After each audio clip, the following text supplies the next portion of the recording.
নমস্কার বন্ধুরা।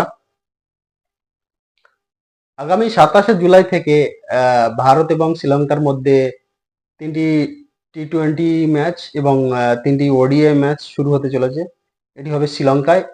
ভারতীয় টিম শ্রীলঙ্কা দৌড়া করবে এবং প্রথমে তিনটে টি-টোয়েন্টি ম্যাচ হবে। তারপরে তিনটে তারপরে তিনটে ওডিআই ম্যাচ হবে। তো প্রথমে সূত্র মারফত খবর পাওয়া গিয়েছিল যে ভারতীয় টিম নতুন কোচ হয়েছে গৌতম গম্ভীর। তার গৌতম গম্ভীরের কোচিং এ এটা হচ্ছে কি প্রথম সিরিজ এবং প্রথমে জানা যাচ্ছিল যে যারা ভারতীয় সিনিয়র প্লেয়ার আছে রোহিত শর্মা, বিরাট কোহলি, জসপ্রীত বুমরা, তো এরা এই সিরিজে অংশগ্রহণ করবে না, তারা বিশ্রামে থাকবে। কিন্তু পরবর্তীতে জানা যায় যে গৌতম গম্ভীর তিনি কোনো তার প্রথম সিরিজ, সেই জন্য তিনি কোনো রিস্ক নিতে চাইছিলেন না। যে তিনি চাইছিলেন যে আমার প্রথম সিরিজ এটা, তো এখানে সিনিয়র প্লেয়ার যারা আছে তারাও এখানে অংশগ্রহণ করুক, তারা খেলুক এবং ভালো পারফরমেন্স করুক। সেই জন্যে গতকাল ভারতীয় টিমের জন্য সিলেকশন কমিটি থেকে সিলেকশন করা হয়েছে। তো টি-টোয়েন্টির জন্য সূর্যা কুমারকে ক্যাপ্টেন করা হয়েছে এবং শুভমান গিল। প্রথমে বলে দিই টি-টোয়েন্টি টিমে কারা কারা আছে। Surya Kumar Yadav captain, Shubman Gill vice captain, Yashasvi Jaiswal, Rinku Singh, Riyan Parag, Rishabh Pant, Sanju Samson, Hardik Pandya, Shivam Dube, Axar Patel, Washington सुंदर, रवि बिश्नोई, आर्शदीप सिंह, खलील अहमेद, मोहम्मद सिराज। তো এটা হচ্ছে 15 সদস্যের টি-টোয়েন্টি টিম। এখানে সূর্যা কুমারকে ক্যাপ্টেন করা হয়েছে এবং শুভমান গিলকে ভাইস ক্যাপ্টেন করা হয়েছে। যে টিমে হার্দিক পান্ডিয়া এখানে এই টিমের মধ্যে টি-টোয়েন্টি টিমের মধ্যে রয়েছে। তো হার্দিক পান্ডিয়া অবশ্য তিনি ওডিআই ম্যাচ খেলবে না বলে আগে থাকতে তিনি বিসিসিআই কে ইনফর্ম করেছে, যার ফলে তিনি শুধু তিনটে টি-টোয়েন্টি ম্যাচ খেলবে। তো হার্দিক পান্ডিয়া থাকতেও সূর্যা কুমার যাদবকে ক্যাপ্টেন্সি করা হয়েছে, এটা মানে অবাক করার বিষয়। এবং এটা কি কারণে এটা করা হয়েছে, সবাই হয়তো ভেবেছিল যে রোহিত শর্মা টি-টোয়েন্টি থেকে অবসর নেওয়ার পরে বা হার্দিক পান্ডিয়া হয়তো পরবর্তী ভারতীয় টি-টোয়েন্টি ক্যাপ্টেন হবে। কিন্তু এখানে দেখা যাচ্ছে যে সূর্যা কুমার যাদবকে ক্যাপ্টেন করা হয়েছে এবং এর পেছনে কারণ কি সেটা এখনো বিসিসিআই খোলসা করে বলেনি। তো পরবর্তীতে হয়তো জানা যাবে এর পেছনে কারণটা কি। এর কারণ হয়তো হতে পারে যে হার্দিক পান্ডিয়া তার পার্সোনাল লাইফে এখন অনেক ঝড়ঝাপটা চলছে, যার ফলে তাকে বেশি চাপ না দেওয়ার জন্য তাকে হয়তো ক্যাপ্টেনি দেওয়া হয়নি, সেটাও হয়তো হতে পারে। তো দেখার বিষয় আগামীতে কি হয়। কিন্তু এখানে একটা প্রশ্ন থেকে যায় যে অভিষেক শর্মা গত জিম্বাবুয়ে সিরিজে তিনি একটি সেঞ্চুরিও করেছিলেন এবং ঋতুরাজ গায়কোয়াড় একজন প্লেয়ার যে মনে সবার হয়তো মনে থাকবে যে 50 ওভারের বিশ্বকাপের পরে যে ভারতের টি-টোয়েন্টি 5টা টি-টোয়েন্টি ম্যাচ হয়েছিল অস্ট্রেলিয়ার বিরুদ্ধে, সেখানে ঋতুরাজ গায়কোয়াড় একটা সেঞ্চুরিও করেছিল। তারপরে তাকে বিভিন্ন অনেক সময় কোনো ম্যাচে খেলানো হয়েছে এবং কোনো ম্যাচে খেলানো হয়নি। কিন্তু এখানে এই টি-টোয়েন্টি ম্যাচ থেকে তাকে ড্রপ করা হয়েছে এবং অভিষেক শর্মাকেও ড্রপ করেছে। গত সিরিজে তিনি জিম্বাবুয়ের বিরুদ্ধে সেঞ্চুরিও করেছিলেন, কিন্তু তা সেঞ্চুরি করার পরেও তাকে ড্রপ করা হয়েছে। তো এর পেছনে কারণ কি, এটা একটু ভাবার বিষয়। আপনাদের মনে কি হয়, কি কারণে ঋতুরাজ গায়কোয়াড় এবং অভিষেক শর্মাকে ড্রপ করা হয়েছিল? প্লিজ কমেন্ট বক্সে জানান। এবং তারপরে দেখা যাচ্ছে আরেকজন বোলারের বিষয়ে আমি এখানে বলতে চাই যে আরেকজন বোলার নয়, দুজনে হচ্ছে, একজন হচ্ছে মুকেশ কুমার, আরেকজন হচ্ছে আবেশ খান। এরা দুজনেও কিন্তু বেশ ভালো পারফরমেন্স করেছিল জিম্বাবুয়ে সিরিজে এবং আবেশ খান হচ্ছে গিয়ে টি-টোয়েন্টি টিমের ব্যাকআপ বেঞ্চে তিনি ছিলেন। তার নাম ছিল যে 4 জনের ব্যাকআপ বেঞ্চ ছিল, শুভমান গিল, রিঙ্কু সিং, খালিল আহমেদ এবং আবেশ খান। আবেশ খানের নামে সেই ব্যাকআপ বেঞ্চে ছিল 4 জনের, কিন্তু এখানে দেখা যাচ্ছে আবেশ খানের নামও নেই এবং মুকেশ কুমার এবং গত কিছু সিরিজে টি-20 ম্যাচে তিনি বেশ ভালো পারফরমেন্সও করেছিলেন, কিন্তু তার নাম এখানে নেই। তো সিলেক্টররা হয়তো যেটা ভালো ভেবেছেন তারা চুলচেরা বিশ্লেষণ করে তারপরে এটা সিলেকশন করেছে। তো এরপর যদি দেখা যায় ওডিআই সিরিজে প্রথমে ভাবা হচ্ছিল যে এটা খবর আসছিল যে সিনিয়র প্লেয়ার যারা আছে রোহিত শর্মা, বিরাট কোহলি, জাসপ্রীত বুমরা এদেরকে রেস্ট দেওয়া হবে, দিয়ে হয়তো কেএল রাহুলকে ক্যাপ্টেন্সি দিয়ে একটা টিম পাঠানো হবে। কিন্তু এখানে দেখা যাচ্ছে না, গৌতম গম্ভীর রিকোয়েস্ট করেছিলেন যে সিনিয়র প্লেয়ার যারা আছে তারাও এখানে এসে তারাও খেলুক, এবং সেই গৌতম গম্ভীরের রিকোয়েস্টে সাড়া দিয়ে রোহিত শর্মা, বিরাট কোহলি এরাও রাজি হয়ে গিয়েছিলেন, এবং প্রত্যাশিতভাবেই তাদের এই টিমের মধ্যে দেখা যাবে। তো এখানে ODI team, Rohit Sharma captain, Shubman Gill vice captain, Virat Kohli, KL Rahul, Rishabh Pant, Shreyas Iyer Shreyas আয়ারের বাপসী হচ্ছে।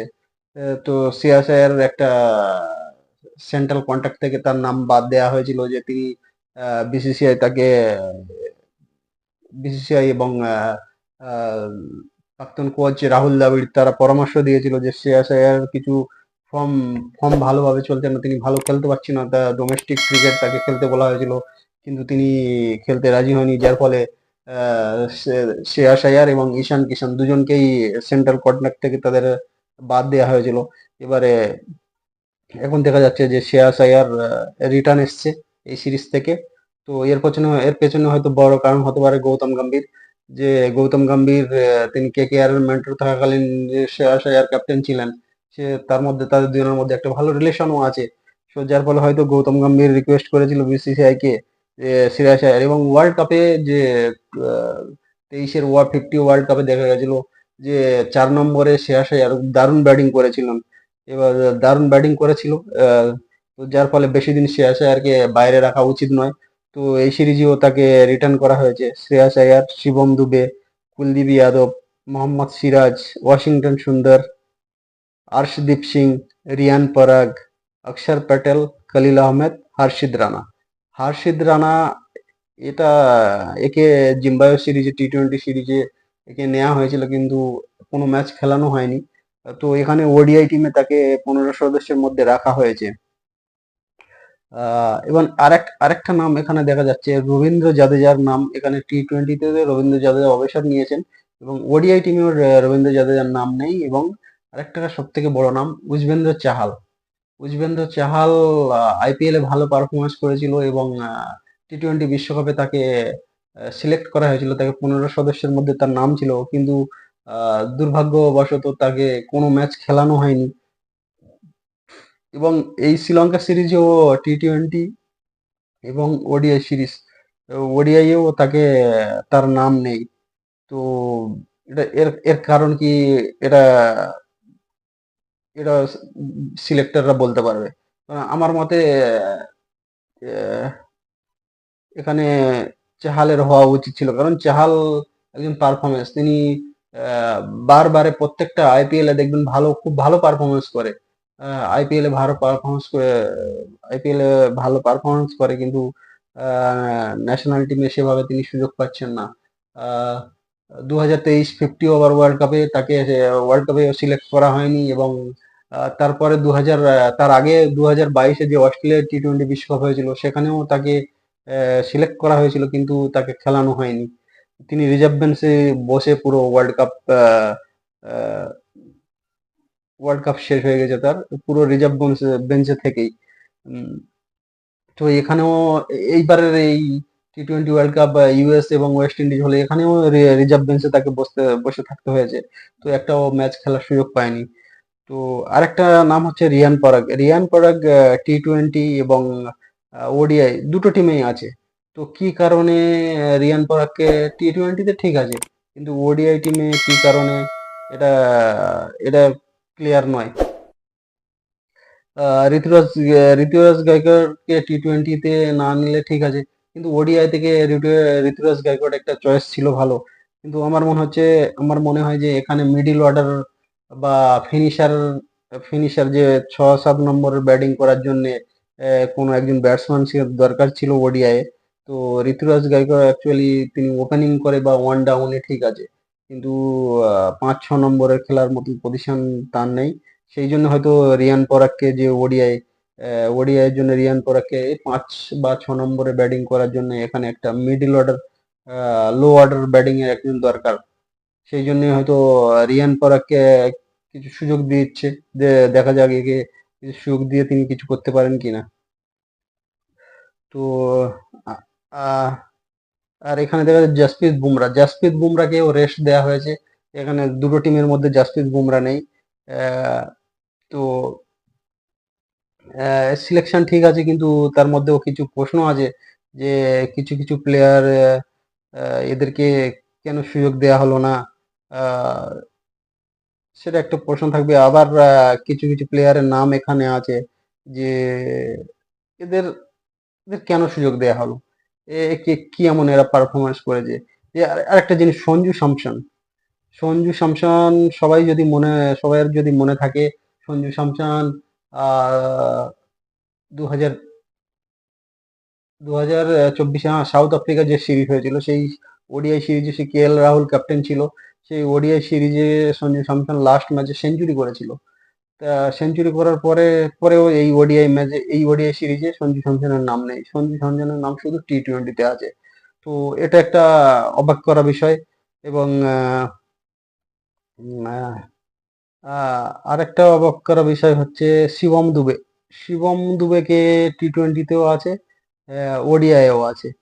তো শিবম ডুবে টি-টোয়েন্টিতে ঠিক আছে, কিন্তু ওডিআই কেন শিবম ডুবে, এটাও একটা প্রশ্ন থাকতে পারে যে শিবম ডুবে ওডিআইতে কেন, সেরকম ওডিআইতে কি এমন করেছে যে ডোমেস্টিক ক্রিকেটে সেরকম কোনো শিবম দুবের পারফরমেন্স দেখেন। টি-টোয়েন্টিতে ঠিক আছে, চেন্নাই সুপার কিংস হয়ে খেলে এবং দারুণ আইপিএল এ দারুণ খেলেছে, এবং ওয়ার্ল্ড কাপে তাকে সুযোগ দেওয়া হয়েছিল, এবং তার ওয়ার্ল্ড কাপের পারফরমেন্সে অ্যাভারেজ, তেমন কোনো আহামরি পারফরমেন্স ছিল না। তো টি-টোয়েন্টির জন্য ঠিক আছে। আর আরেকটা এখানে বিষয়, শুভমান গিলকে ভাইস ক্যাপ্টেন, টি-টোয়েন্টি এবং ওডিআই দুটো থেকে শুভমান গিলকে ভাইস ক্যাপ্টেন করা হয়েছে। এর পেছনে কারণ থাকতে পারে যে ভবিষ্যতের কথা চিন্তা করে যে শুভমান গিলকে ভাইস ক্যাপ্টেন করা হয়েছে, এবং তাকে ক্যাপ্টেনের একটা ট্রেনিং দেওয়া হচ্ছে। এটা বলতেও পারেন যে কিভাবে ক্যাপ্টেন্সি করতে হয়, সেটা তিনি সে সে শুভমান গিল সেটা শিখুক। কারণ রোহিত শর্মা হয়তো ওর আর বা বড়জোর 2 বছর খেলতে পারবেন। সূর্যকুমার যাদব বলুন বা হার্দিক পান্ডিয়া বলুন, এরা প্রায় 30-31 বছর বয়স এদের হয়ে গিয়েছে। তো এরা বড়জোর আর 2-3 বছর খেলতে পারবে, কিন্তু তার পরবর্তী কে ক্যাপ্টেন হবে, সেই ক্যাপ্টেন একটা তৈরি করার প্রসেস চলছে, যে শুভমান গিলকে ভাইস ক্যাপ্টেন দিয়ে যে শুভমান গিলকে তৈরি করা হোক যে পরবর্তী ক্যাপ্টেন হিসেবে। সেই জন্য আমার মনে হয়, সেই জন্য শুভমান গিলকে দুটো ফরম্যাটে তাকে ভাইস ক্যাপ্টেন করা হয়েছে। আহ, এবং জাসপ্রীত বুমরা দোনো দোনো স্কোয়াডে নেই। জাসপ্রীত বুমরা তাকে রেস্ট দেওয়া হয়েছে, কিন্তু বুমরাকে এখন ভারতীয় টিমে মানে খুব জরুরি। স্পেশালি সামনে চ্যাম্পিয়ন্স ট্রফি আছে, এবং তারপরে ওয়ার্ল্ড টেস্ট চ্যাম্পিয়নশিপ আছে। এই দুটো দুটো আইসিসি টুর্নামেন্টে জাসপ্রীত বুমরাকে খুব মানে দরকার, তার যেন কোনো ইনজুরি না হয়। তাহলে জাসপ্রীত বুমরা ইনজুরি হয়ে গেলে মানে ভারতীয় বোলিং লাইন একেবারে ভেঙে পড়বে।